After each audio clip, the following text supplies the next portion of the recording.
Good morning, guys. Chin khatan chuan in afternoon pawh ni mai theia mase tuna kan omna mun tuna kan hun man dana hi chuan morning dik takalania zinga choi ma in tuna hian mel thum lama mi zawina tui kan ti em a hun a wang lai huna po to tak mai ania tuna kan lak tur hi tuna han huana kan kal dona chuanin Khanghu kan lo dona ni chuan motor khal hi kan pa ani ani yanin motor khala tahanin kanaw lo kal ve a hluna chuan mel thum lama tuna hianin tumbu te khor turin Khanghu te lo turin kan kal me kani chaltlang chau chan mari le chaltlang kom chawa kha kan tlan me ka kong hi a thalo ang reng khop maya an la siam zo lo dewa chuan kan kal me ka achang tu pa po motor chunga hi chuanin ui mark si kan bua chape to lo tu kan ni chu mase kan bua le che pang thalak chung ang chu kan la wa lo vel mai ni milau thhlirsak zel donya kong puya chang kan peng thadon vel me ka kanin tiari na sakhop mai he kan bor boka ei tur keng chau me ke in main road atangin kan su thadona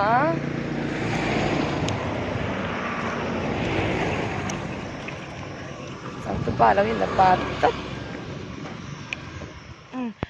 tham apakhat na kan thlenga apakhat na ti ila thlanga po lo omzel dona kan chon ha dam phol ni a chuk chau ngar ang reng viawa chuan kan chakami ho zong khi a zong ti turina lang tam vak lo ni hi heng ho zong hi Khanghu ve kanya kha thu puyom khu ho zong khu Khanghu ani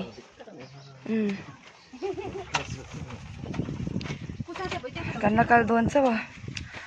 dakar tan ve kalania kan tholop lok to me kina muna alak lai vel ka lo tilang le ke ma tan chuanin ka boi khat lak na turania da anwam dang dai don riau ni kan thenga kan ha chola thama kan chua kan na ber kan tan tra sani kan kal zela Khanghu kara rin ain alo hlat dewania ke po khur deuh lak to sailar to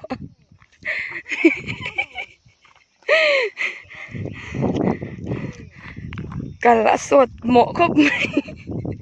lo bye lok te i be se ang ani em alai ti nge nai ti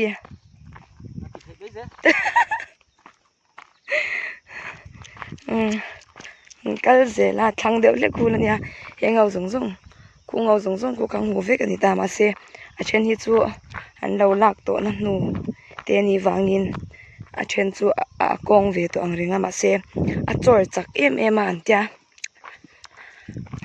an kal zelang hengau te po hi he aron nau aron omle zel to ni tui do han to hengau ti na hianin ai du kan lau khorang he hi ai du nia chuanin ta hianin ai du taka chu ma atam lem lova ma se kan lang he ai du hian lo lang mai ni ma se alian lem lova tu na mi hi tu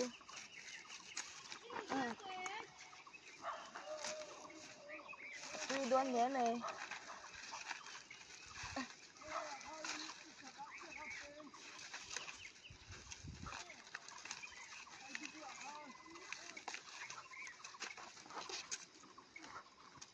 ai du tui don nuna hiang Khanghu kan lo ve dona Khanghu tui ti deu ma se alo dan che mi alo te kan lo om ve thei ta ni chu wang chanin niam te mi gi chu tiang na lang mai theya kong deu anga lang si hian nin lang tur hi tam tak a ve bok ani ta chuanin hei hi alo na tura a koi na tura hi hei hi koi sapir an tia chuan tu na kan lo lawang tham bul nai te a po hian a om ve a thakop mai anau lutuk ang chi hi chu la lo lavila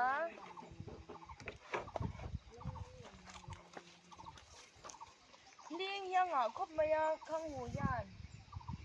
ani in chun tir hi chuanin anuam biao lem lo ani bisina po ka in chun tira an la ve ra hi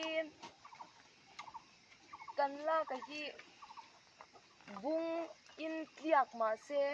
a thon top ani lo chuanin a thi mai lova aron chor le zen ni chu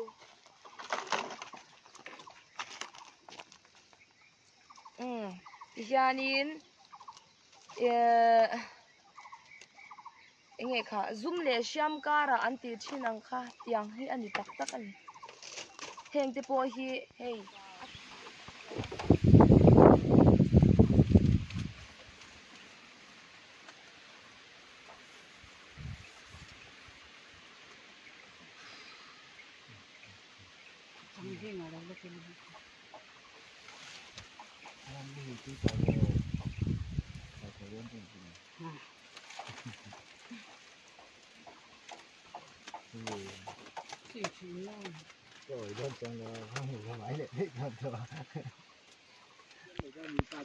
Khanghu kan lo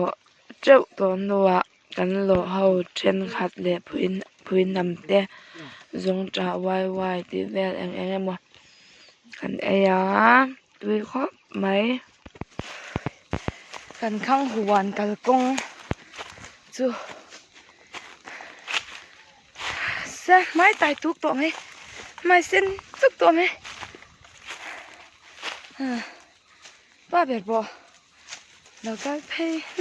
นับอ่ะกันเคร่งเพกันเคร่งเท้าเจ็บตัวกองปุ๋ยเปาะชวดกัดละมากันกะลาชวดกัดเราลำซูละเละจวนลุตุกะดาร์การขัดโดนกะละเนี่ยกันหัวไปตัวแล้วกันละมากันกะละเนี่ยหัวละมาชวดกัดmau muốn làm ăn cả là anh thâu chép tuổi cái ạc bor mo rồi liệt tiết thế Yan kan Khanghu lo zo kan ho me ka kan chaw ve ang reng khop maya kan naw pe chu an hunga so na mu hil bora chuan he kan pa pon motor ala khal ve shama zang takin min thlen pui tura ngai la kan kal sa chia be ka chu kan ke ki khur dar kong chuk ma ni se kong chuka kan tlan thatar cher ta ma se kong chuk ma ni se I kan ke kha khur cher ni chu a thui tham ve lutuka ma se man la kho mai kan kan la hnem to pa kan han ho meu chuan in chua lo thima zan lo nin de to a kan la hnem ang reng kho maya kan u ten an zor tur tam to kan la boka chuan in alo hau tak zia